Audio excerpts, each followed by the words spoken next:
மாண்புமிகு முதலமைச்சர் அவர்கள் நேற்று அந்த பொள்ளாச்சி பாலியல் வழக்கு சம்பந்தமாக நான் அதற்குரிய ஆவணங்களை தருகிறேன். அதுபோல் எதிர்க்கட்சி தலைவர் அவர்களும் உங்களுடைய அறையில் தர வேண்டும்.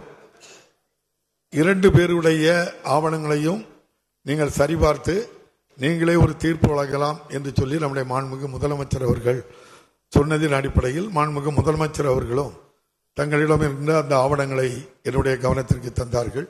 அதுபோல் எதிர்க்கட்சி சார்பாகவும் காலை 9:23 மணிக்கு 9 மணி என்பது 9:23 மணிக்கு கொண்டு வந்து தந்தார்கள்.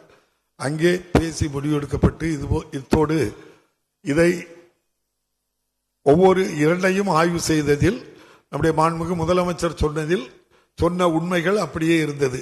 சம்பவம் 12ஆம் தேதி நடந்தது, 24ஆம் தேதி எஃப்ஐஆர் போடப்பட்டது. அதே போல அவர்களும் ஒரு எஃப்ஐஆர் காப்பியை கொண்டு தந்தார்கள். இல்ல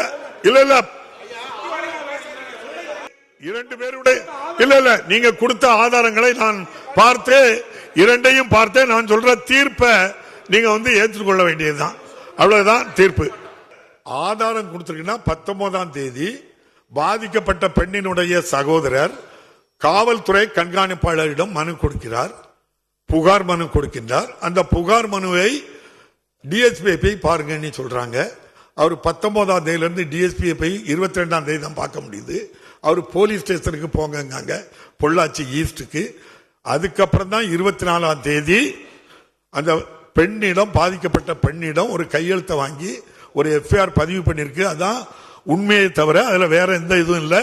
ஆகவே நீங்க என்னுடைய அறையில இதை இத்தோடு முடிச்சுக்கிடுங்கன்னு சொன்னனால அதையே தீர்ப்பாக வழங்குகிறேன்.